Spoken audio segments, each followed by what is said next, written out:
رسوله النبي الكريم الأمين المكين الحنين الرؤوف الرحيم أما بعد فأعوذ بالله من الشيطان الرجيم بسم الله الرحمن الرحيم الله يجتبي إليه من يشاء ويهدي إليه من ينيب صدق الله مولانا العظيم.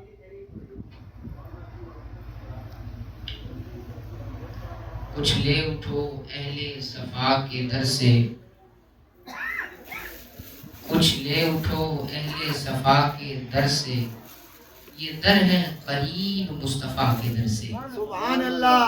ایمان، یقین، سکون، رسالت، توحید. ایمان، یقین، سکون، رسالت، توحید، سب کچھ ملتا ہے ان اولیاء کے در سے.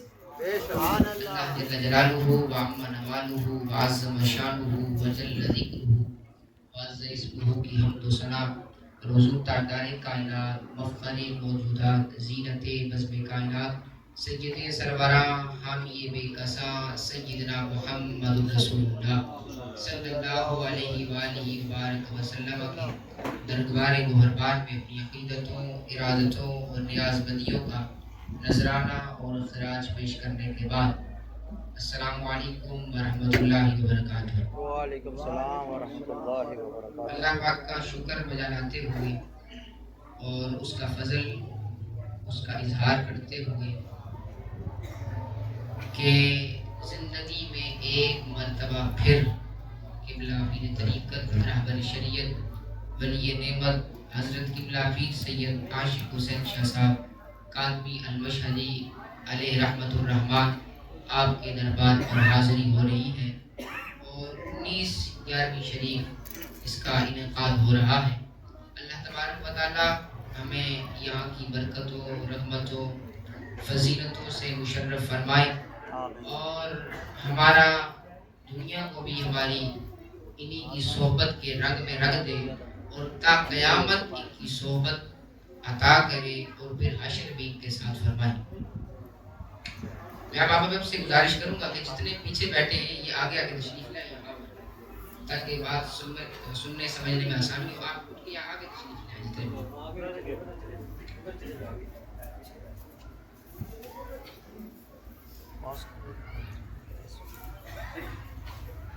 یہ مہینہ سفر مظفر شریف کا مہینہ ہے اور یہ کئی نسبتوں کے ساتھ وابستہ ہے. اب توجہ میری طرف رکھیں، آس پاس جو بھی یہاں سے بات ہو. یہ مہینہ سفر المظفر کا مہینہ ہے، ماہ شریف ہے اور یہ کئی نسبتوں کے ساتھ وابستہ ہے. حضرت قبلہ تاجدار گولڑا پیر سید مہر علی شاہ رحمۃ اللہ علیہ آپ کا عرس بھی اسی ماہ کے اندر ہے. حضور اعلیٰ حضرت مجدد دین و ملت پروانہ شمع رسالت امام احمد رضا خان فاضل بریلی علیہ رحمت الرحمن آپ کا یوم وصال اور عرس بھی اسی ماہ کے اندر ہے. سبحان اللہ. حضور توسے والی سرکار خواجہ پیر پٹھان رحمت اللہ علیہ آپ کا عرس مبارک اور آپ کو بھی نسبت اسی مہینے کے ساتھ ہے. اسی طریقے سے اس مہینے کو نسبت حضور مجدد الفسانی شیخ احمد سرہندی سے بھی ہے. اور سب سے بڑی بات جو اس مہینے کی سب سے بڑی نسبت ہے کہ وہ دادا گنج بخش علی حجویری آپ کا عرس مبارک بھی اسی ماہ کے اندر ہے اور حضور امام شریف کے اندر. تو اتنی فضیلتیں اس شریف دعوت فرازہم آپ اس کی سرپرستی فرما رہے ہیں اور محفل میں جلوگر ہو چکے ہیں. دعا ہے اللہ تبارک و تعالیٰ ان کا سایہ قدیر ہم پر سلامتی کے ساتھ، خیر کے ساتھ قادر سلامت فرمائے. آمین ثم آمین. میں عرض کر رہا تھا چند کلمات موت مناسبت سے آپ توجہ دے کر رکھی ہے. یہ سفر المظفر کا مہینہ ہے اور اس کو مختلف بزرگان دین کے ساتھ نسبت ہے. اس میں پیر مہر علی شاہ بھی آتے ہیں، دادا صاحب بھی آتے ہیں، اس کے اندر سیدنا اعلیٰ حضرت مجدد دین و ملت امام احمد رضا بھی آتے ہیں اور مجدد الفسانی بھی آتے ہیں. یہ سارے بزرگان دین ان کو اس ماہ کے ساتھ نسبت ہے اور وہ سارے اس ماہ کے ساتھ وابستہ ہیں. اب اگر ہر ایک کا تذکرہ کیا جائے تو 5 منٹ تو کم سے کم گھنٹہ لگے گا کہ ہر ایک کے فضائل کو، مناقب کو، سیرت کو، کردار کو، کرامت کو، ولایت کو آپ کے سامنے رکھا جائے. لیکن میں جو موضوع بیان کرنے لگا ہوں وہ یہ کہ ہم شان ولایت کو سماعت فرما چکے. 18 ماہ ہماری حاضری ہوتی رہی اور ہم نے شان ولایت کو، کرامت کو، تصوف کو، صوفیت کو، پیری مریدی کو تفصیل کے ساتھ سماعت فرمایا. اب ہم یہ جتنی شخصیات ہیں شرافت والی، یہ جتنے شریف ہیں، توسا شریف، گولڈا شریف، دادا دربار شریف، پاک پتن شریف، بریلی شریف اور شیخ احمد سرہندی کا مزار شریف اور گجو شریف، یہ جتنے شریف ہیں اور ان شریف میں جتنے شرافت والے، کرامت والے، ولایت والے اور صوفیت والے بزرگ موجود ہیں، مدفون ہیں، ان کو آڑ بنا کر اور ان کو معیار بنا کر اور ان کو سامنے رکھ کر ان ساری شخصیات کے تناظر میں ان سے بڑی شخصیات کو دیکھا جائے، ان سے بڑی شخصیات کا مشاہدہ کیا جائے کہ ان کی اتنی شانیں ہیں، ان کے فضائل ہیں، وہ ہم سنتے بھی رہتے ہیں اور مناقب کو جانچتے بھی رہتے ہیں، مگر ان کو سامنے رکھ کر اور ان کو آئینہ بنا کر اور ان کو مدار و معیار بنا کر اللہ تبارک و تعالیٰ کے ان بزرگیدہ بندوں کو اور ہستیوں کو سمجھا جائے جو ان سے لاکھوں گنا اعلیٰ ہیں، ان سے لاکھوں گنا افضل ہیں. میں بات کروں گا تو آپ کو بات سمجھ میں آئے گی. تو اس حوالے سے میرا موضوع ہے، تو امید ہے آپ توجہ سے سماعت فرمائیں گے. اللہ تبارک و تعالیٰ جب کسی کو منتخب کر لیتا ہے، اللہ تبارک و تعالیٰ جب اپنے لیے کسی کو چن لیتا ہے، اور اللہ تبارک و تعالیٰ جب ساری مخلوق سے علیحدہ کر کے کسی کو اپنا بندہ بنا لیتا ہے تو اسے دوسروں سے ممتاز کر دیتا ہے، اس کے ذکر کو بھی ممتاز کر دیتا ہے، اس کی صفات کو بھی ممتاز کر دیتا ہے اور اس کی جائے وفات کو بھی ممتاز کر دیتا ہے. تو جس کو رب چن لے، رب جس کا انتخاب کر لے اور رب جس کو اپنے لیے مقرر کر لے، پھر رب اس کو دوسروں سے جدا کر دیتا ہے. اور یہ معیار خدا ہے کہ اللہ یجتبی من یشاء، اس پر کسی کو کوئی نکتہ چینی کی ضرورت نہیں. رب کہتا ہے چننے والا خدا ہے، اور جسے چن رہا ہے وہ بندہ خدا ہے. تو چننے والا خدا ہو اور جسے چنا جا رہا ہو وہ بندہ خدا ہو، تو پھر درمیان میں کسی کی نہیں چلتی، اب خدا کی چلتی ہے یا بندہ خدا کی چلتی ہے. اللہ یجتبی من یشاء، اللہ تبارک و تعالیٰ ان کو چن لیتا ہے تو پھر کیا ہوتا ہے؟ فرمایا کہ ان کی شان کو دوسروں سے الگ کر دیتا ہے، ان کی عظمت کو بلند کر دیتا ہے، ان کی ولایت کو بلند کر دیتا ہے، ان کے اٹھنے بیٹھنے اور چلنے پھرنے کو الگ کر دیتا ہے، ممتاز کر دیتا ہے. اب چہرے تو ان کے بھی ہوتے ہیں پر چہروں سے نور نکلتا ہے، زبانیں تو ان کی بھی ہوتی ہیں مگر زبانوں سے تاثیر ہوتی ہے، ذہن تو ان کے بھی ہوتے ہیں مگر اس میں فہم و فراست ہوتی ہے، آنکھیں تو ان کی بھی ہوتی ہیں مگر اس میں دوری ہوتی ہے، چلنا تو ان کا بھی ہوتا ہے مگر اس میں لطافت اور گہرائی ہوتی ہے، اخلاق تو ان کا بھی ہوتا ہے مگر اس میں کرامت ہوتی ہے، زندگی تو ان کی بھی ہوتی ہے مگر وہ نور والا نور ہوتی ہے، وفات تو ان کی بھی ہوتی ہے، یہ سب سے جدا ہوتی ہے. یہ دنیا میں رہتے ہیں، خاکی رہتے ہیں، خاکی ہو کر نوری بن جاتے ہیں، ہوتے مقام ہیں لا مقام ہو جاتے ہیں.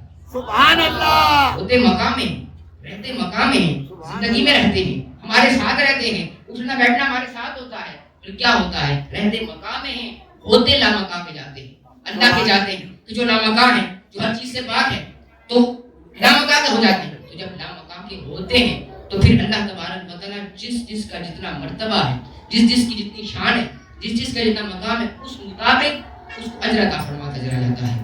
اس کا عرس بھی اسی حساب سے ہوتا ہے، اس کی منقبت اور اس کا قصیدہ بھی اسی حساب سے ہوتا ہے، اور اس کی شان کے ترانے بھی اسی حساب سے گونجتے ہیں. اور پھر کیا ہوتا ہے؟ رب جب آگے بلندی چلا جاتا ہے اور رب اس کو ممتاز کرتا جاتا ہے تو پھر کہیں پیر مہر علی شاہ آپ کا قدم لگے تو پھر صرف وہ گولڑا نہیں رہتا، وہ گولڑا شریف ہو جاتا ہے. اگر کاکا صاحب کا قدم لگے، اگر فرید الدین کا قدم لگے تو وہ پاک پتن نہیں رہتا، پاک پتن شریف ہو جاتا ہے. اعلیٰ حضرت کا قدم لگے تو وہ بریلی شریف ہو جاتا ہے. مجدد الفسانی کا قدم لگے تو وہ جگہ بھی شریف ہو جاتی ہے. اللہ اکبر کبیرہ، جدھر جہاں جہاں ولیوں کا قدم لگ جائے، وہ جگہ ان کے ساتھ منسوب ہو جائے تو وہ شریف ہو جاتی ہے. موڑا میں قدم لگے تو موڑا شریف ہو جاتا ہے، یا گجو میں قدم لگے تو گجو شریف ہو جاتی ہے. سبحان اللہ. یہ شرافت اور ولایت کا ایک کمال اور مرتبہ ہے، شرافت و ولایت کا ایک مرتبہ ہے. اب آپ کہیں گے چلو شریف کہاں سے نکال لیا، یہ کہیں موجود ہے تو اس کا ریفرنس پوری حدیث موجود ہے، وہ بھی میں انشاءاللہ کبھی بیان کروں گا کہ حضور علیہ الصلوۃ والسلام نے اپنے برگزیدہ اور اپنے غلاموں کو شریف کے ساتھ وابستہ فرمایا، ان کی جائے وفات کو شریف سے وابستہ فرمایا، اور یہ حدیثوں میں اس کا ریفرنس موجود ہے اور میں وہ آج بھی کرتا ہوں۔ لیکن آج جو میں بات سمجھانے جا رہا ہوں، ایک وجہ تو یہ ہوتی ہے کہ رب کا چناؤ ہوتا ہے، توجہ میری طرف، رب کا چناؤ ہوتا ہے۔ دوسری وجہ یہ ہوتی ہے کہ رب ان کو مصطفیٰ کی غلامی میں چن لیتا ہے، رب ان کو مصطفیٰ کی غلامی عطا کرتا ہے، غلامی محمد کا پٹا رب ان کے گلے میں ڈال دیتا ہے۔ جب غلامی نسبت مصطفیٰ کا پٹا ان کے گلے میں پڑتا ہے تو پھر یہ سب سے ممتاز ہو جاتے ہیں، ان کا مقام الگ ہو جاتا ہے، علیحدہ ہو جاتا ہے۔ تو جتنے بزرگان دین ہیں اور یہ نظام ہیں جو اس سفر اس ماہ میں انتقال کر گئے یا پہلے کر گئے، ان کا ذکر اونچا کیوں ہے؟ اس لیے کہ اللہ تبارک و تعالیٰ نے ان کو ذکر کو دوسروں سے جدا کر دیا۔ تو اب ان کو آئینہ بنائیے اور ان کو مداروں میں یاد رکھیے کہ اللہ تبارک و تعالیٰ جسے مصطفیٰ کی غلامی کے لیے چن لے، اللہ جسے مصطفیٰ کی غلامی کے لیے چن لے، وہ سب سے ممتاز ہو جاتا ہے، اٹھنا بیٹھنا بھی ممتاز ہو جاتا ہے، سب کچھ ممتاز ہو جاتا ہے۔ جسے مصطفیٰ رسول کی غلامی کے لیے چنے وہ ممتاز ہو جاتا ہے، جسے مصطفیٰ کی دوستی کے لیے چنے وہ کتنا ممتاز ہو جاتا ہے۔ جسے رب مصطفیٰ کی صحبت کے لیے چنے، آپ کی سنگت کے لیے چنے، آپ کی رفاقت و بہجت کے لیے چنے، آپ کے ساتھ بیٹھنے کے لیے چنے، جسے اللہ تبارک و تعالیٰ حضور کا دیدار کروا دے 13ویں صدی میں تو وہ مہر علی ہو جاتا ہے۔ جسے مصطفیٰ دنیا میں مصطفیٰ کا دیدار کرا دے وہ صدیق اکبر ہو جاتا ہے۔ سبحان اللہ۔ جن کا مقام اور مدار اور فضیلت اس دنیا میں حضور سے ہو جائے کئی سالوں بعد، وہ ہو گئے دوسروں سے ممتاز، ان کی فضیلت دوسروں سے ممتاز، جو حضور کے ساتھ ہی رہتے رہے، جن کا بیٹھنا اٹھنا چلنا پھرنا تھا مصطفیٰ کے ساتھ، جن کا دیکھنا تھا مصطفیٰ کو، جن کی رہن سہن سب تھا مصطفیٰ پر، تو یہاں غلامی مصطفیٰ ہوئی تو اللہ تبارک و تعالیٰ نے ان کے دل کو بھی پاک کر دیا، بلکہ ایسا ہوا انہاں جڑا کتا رلے اور جنتی ہو جائے، جب وہ ان کے ساتھ وابستہ ہو جائے اور کتا ہو تو وہ اتنا جنتی ہو جائے۔ بعد میں تو جن کو مصطفیٰ نے رب نے مصطفیٰ کی صحبت کے لیے چنا ہوگا، ان کے دلوں کو اللہ نے کتنا نور علی نور بنایا ہوگا، ان کے دل کتنے نور علی نور ہوں گے، اور وہ رب کے کتنے قریب ہوں گے اور کتنی رفاقت میں ہوں گے اور رب کی کتنی معیت میں ہوں گے۔ اس صحابہ کرام صدیق اکبر، فاروق اعظم، عثمان غنی، مولا علی، عمار بن یاسر، اور اس طرح کرتے جائیے دیگر 1,24,000 صحابہ کرام، اور اس میں پنجتن بھی داخل ہے، امام حسن بھی صحابی ہیں، حسین بھی صحابی ہیں، سیدہ پاک بھی صحابیہ ہیں، تو یہ سارے صحابی ہیں۔ تو ہم صحابہ کا ذکر کریں تو مصطفیٰ کے دور میں جتنے کرامت والے تھے وہ سارے اس میں داخل ہو جاتے ہیں۔ تو وہ صحابہ کرام ان کا رب نے کتنا ذکر ممتاز فرمایا ہوگا۔ رب کوئی جھلک تو دکھا، رب نے کہا جھلک دکھاتا ہوں، فرمایا سارے ولی غوث اعظم سمیت ایک طرف ہو جائیں، نبی کا ایک صحابی ایک طرف ہو جائے، سارے ولی مل کر اس صحابی کا مقابلہ نہیں کر سکتے۔ سبحان اس اللہ۔ صحابی کو رب نے اتنا ممتاز بنا دیا ہے، اتنا مشرف بنا دیا ہے کہ یہ ہزاروں ولی ولایت سمیت ایک طرف ہو جائیں۔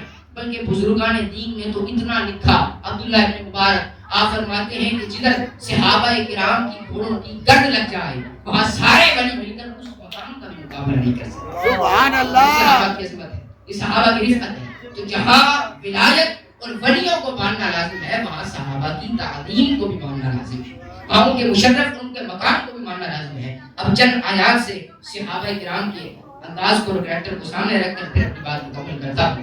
اللہ تبارک و تعالیٰ فرماتا ہے محمد الرسول اللہ، محمد اللہ کے رسول، محمد اللہ کے رسول۔ اب یہ جو سلسلہ ہے یہ ہے نسبت رسولی۔ کون سا ہے؟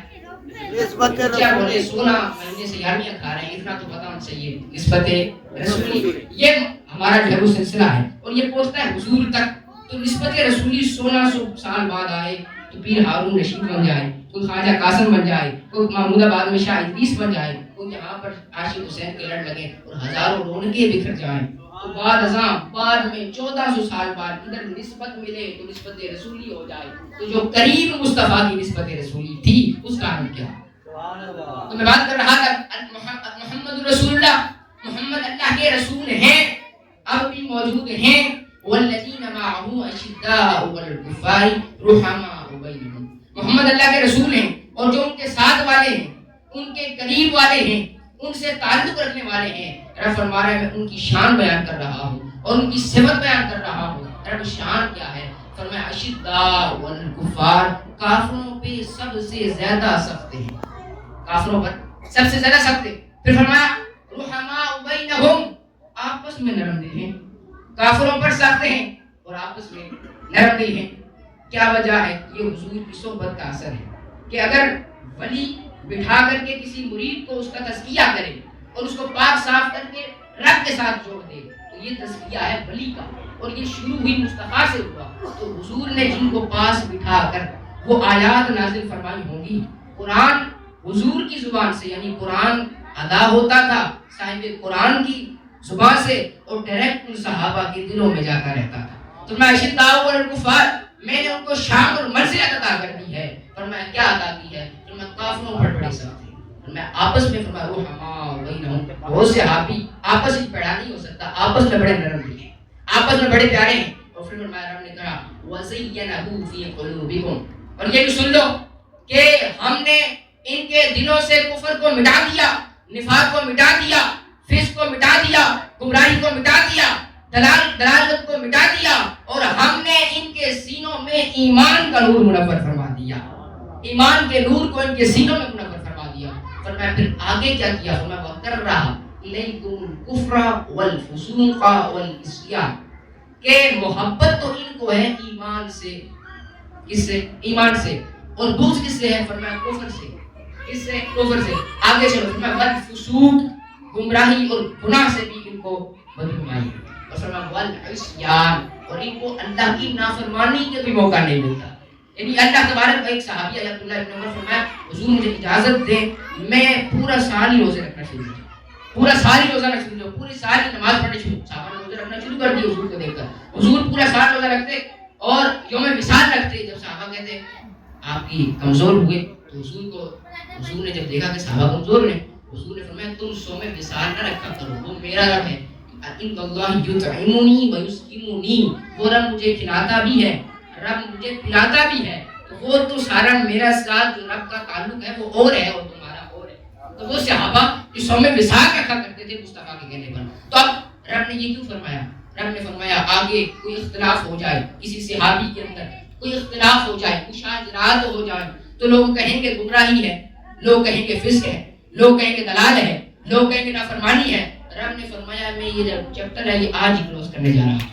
جب قرآن ہے رب نے کہا میں ابھی چیپٹر کلوز کر دیتا ہوں اور نماز کو بند کر دیتا ہوں. کہ قرآن کی یہ شان اور فضیلت ہے کہ قرآن ہر بعد والی چیز کے اٹھنے والے ہر نقش کو پاک فرما دیتا ہے. قرآن کی شان ہے. تو قرآن کہہ رہا ہے، قرآن کیا کہتا ہے؟ وَقَرَّهَ إِلَيْكُمُ الْكُفْرَ وَالْفُسُوقَ وَالْعِصْيَانَ.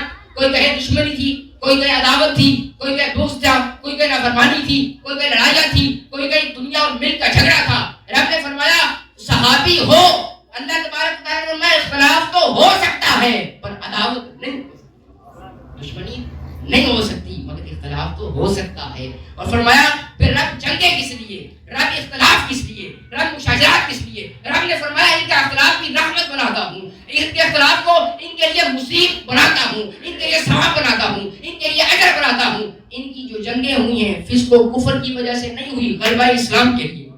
سبحان اللہ. کیا کس لیے ہوئی ہیں؟ غلبہ اسلام کے لیے. کہ آپس میں کسی مسئلے پر مشاجرات ہو جائے، آپس کسی مسئلے پہ تنازعات ہو جائے تو اس کا یہ مطلب نہیں یہ ادھر نکلا یا وہ کوئی نہیں نکلا، سارے مصطفیٰ سے جڑے رہے. کیوں؟ لفظ ہوتا ہے مشاجرات. مشاجرات جمع ہے شجر کی.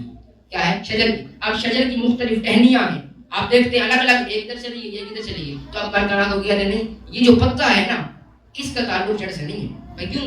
میں یہ ٹہنی ادھر چلی گئی، فرمایا ٹہنی تو ادھر گئی ہے مگر اس کی جو جڑ ہے وہ تو درخت کے ساتھ وابستہ ہے، درخت کے ساتھ اس کا تعلق ہے. تو اسی لیے فرمایا کوئی ادھر جائے یا ادھر جائے مصطفیٰ سے نہیں کٹے گا، مصطفیٰ سے اس کا تعلق اس وقت بھی قائم رہے گا، اور مصطفیٰ سے اس کی گہرائی اور اس کی عظمت وہ بھی تعلق رہے گی. ہم کہتے ہیں صدائے دربار عالیہ نقشبندیہ کی سے گونجو نیچے محبت محبت محبت. تو اس محبت کا مطلب کیا ہے کہ ہم نے محبتیں پھیلانی ہے. وہ اللہ کی محبت ہو تو وہ بھی یہاں سے ملتی ہے، وہ مصطفیٰ کی محبت ہو تو وہ بھی یہاں سے ملتی ہے، وہ آل کی محبت ہو تو وہ بھی یہاں سے ملتی ہے، اصحاب کی محبت ہو تو وہ بھی یہاں سے ملتی ہے، اور وہ بعد اللہ سب کی محبت یہاں سے ملتی ہے، اس در سے ملتی ہے. اور یہ محبتیں مصطفیٰ تک پہنچاتی ہیں اور پھر مصطفیٰ کا محبوب بنا دیتی ہے اور مصطفیٰ کے پیارا بنا دیتی ہے. تو کے بلکہ ہمارا جو سلسلہ ہے نقشبندیہ ادریسیہ تینوں سلسلے چشتی سہروردی قادری تینوں سلسلے مولا کائنات سے جا کے ملتے ہیں۔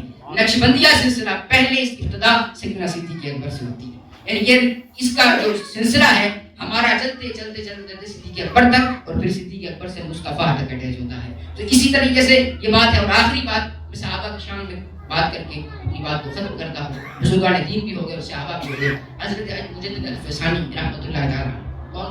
مجدد الفسانی، جن کا بھی اسد صاحب نے شجرہ پڑھا تو اس میں نام پڑھا شیخ مجدد الفسانی، ہر بار پڑھتے ہیں تو میں انہی کی بات کر دیتا ہوں۔ انہی کی بات ہوگی تو بات ہم چونکہ دربار پہ بیٹھے ہیں تو بات سمجھ میں آئے گی۔ کسی عالم کی یا مفتی کی بات تو وہ ہم نہیں، ہم بزرگان دین سے فیصلے تھے۔ آپ فرماتے ہیں کہ سورا حقاؤ معاویہ خیر من صحابیہما، آپ فرماتے ہیں کہ ایک صحابی، کون ہو؟ صحابی، ایک طرف وہ ویسے کرنی کو جانتے کہ گھر میں رہے، ماں نے منع کر دیا اگر مصطفیٰ مسجد میں ہو تو ملنا ہے، مصطفیٰ گھر میں ہو تو ملنا ہے ورنہ ملنا نہیں۔ آپ اب ایسے کرنی جیسا بندہ ماں کی بات پر عمل کرتا ہے اور مصطفیٰ سے جزا پاتا ہے۔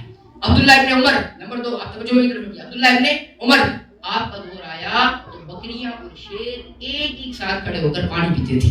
اتنا عدل والا نظام، اللہ تعالیٰ کرے پاکستان کو بھی ایسا ہی نظام مل جائے، عدل والا نظام، اتنی پیاری حکمرانی کہ عمر بن عبدالعزیز اور اب ایسے کرنی۔ آپ نے فرمایا کسی ایک صحابی سے غلطی ہو جائے، کیا ہو جائے؟ غلطی ہو جائے۔ کون لکھتا ہے؟ مجدد الفسانی۔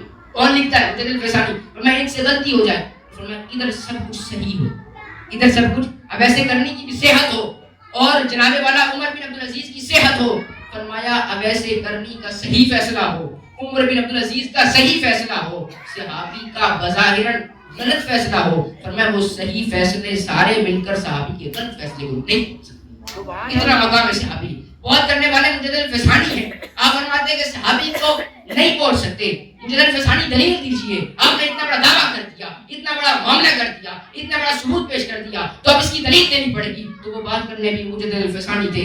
آپ نے فرمایا وجہ اور کوئی نہیں ہے کہ کوئی بھی صحابی ہو، وہ کوئی بھی ہو، اس کی خطا اجتہادی جو ہوتی ہے وہ دوسرے سے برد ہوتی ہے۔ کوئی دلیل کیا ہے؟ فرمایا دلیل کچھ بھی نہیں، برکت صحبت مصطفیٰ، اللہ کے رسول کی برکت ہے۔ بس یہ صحبت حاصل ہو گئی صحابہ کو، اب ایسے کرنے کو حاصل نہیں ہوئی۔ عمر بن عبدالعزیز کو حاصل نہیں، ان کا مقام بھی اونچا ہے مگر اتنا اونچا نہیں ہے جتنا ان کا اونچا ہے۔ تو فرمایا ان سے اجتہادی خطا ہو جائے، غلطی ہو جائے کہیں معاملے میں، فرمایا یہ ایک طرف رکھ دی جائے، ادھر ایک پڑھنے میں ایک طرف رکھ دی جائے، فرمایا ان کی شان عظمت اوپر ہے، ان کی شان عظمت نیچے ہے۔ یہ صحابہ کی عظمت، آپ کی فضیلت، آپ کی رفعت ہے۔ تو اسی لیے ہمارا یہ عقیدہ ہے یار صحابی سے محبت کیجیے، رفعت کیجیے، ہر ایک کی شان عظمت فضائل بیان کیجیے، کیونکہ ہم نے محبت رکھنی ہے صحابہ سے تو کس کی وجہ سے کرنی ہے؟ حضور کی وجہ سے۔ ہم نے اہل بیت سے محبت رکھنی ہے تو کس کی وجہ سے رکھنی ہے؟ حضور کی وجہ سے۔ ہم ان بزرگان دین کے پاس آتے ہیں تو کس کی وجہ سے آتے ہیں؟ حضور کی وجہ سے۔ مصطفیٰ ہے تو پھر ساری محبتوں کو ماننا پڑے گا، اور اگر ایک محبت کو بندہ مان لے، دوسری چلو ٹھیک ہے کسی کو محبت زیادہ ہوتی ہے، مجھے علی سے محبت زیادہ ہے، مجھے حسن سے محبت زیادہ ہے، مجھے حسین سے سیدنا پاک سے محبت زیادہ ہے، مگر ایک نہیں کہ ابو سے محبت زیادہ ہو، امی سے کم ہو لیکن رات کو اماں کو چاٹ کے مدد نہیں، بلکہ ابو کا ادب زیادہ ہو، اس کی محبت زیادہ ہو، اس کی رفعت زیادہ ہو، اس کے ہاتھ بھی چومے، اس کو پاؤں بھی چومے، لیکن امی کا بھی ادب ضروری ہے۔ اسی لیے آپ کو جس مرضی سے محبت ہو، جس مرضی سے پیار ہو، پیار کی قید کوئی نہیں، انہی کی محبت تو جنت کا ٹکٹ ہے۔ اور میں ایک ہی محبت بھی رکھنی ہے اور سب کا ادب بھی رکھنا ہے۔ ان کی محبت رکھو گے، ان کا ادب رکھو گے، ان کا ادب رکھو گے، ان کی محبت رکھو گے، یہ محبتیں پھر سامنے کوئی نہیں ہوگا، ادھر مصطفیٰ ہوں گے، ادھر جنت ہوگی، تم سیدھا جنت میں چلے جاؤ۔ اہل سنت کا ہے میرا پار، نگ میں اصحاب حضور اللہ ہے اطرت رسول اللہ کی۔ اللہ تبارک و تعالی ہمارا یہ فیض بزرگان دین سے جاری و ساری فرما۔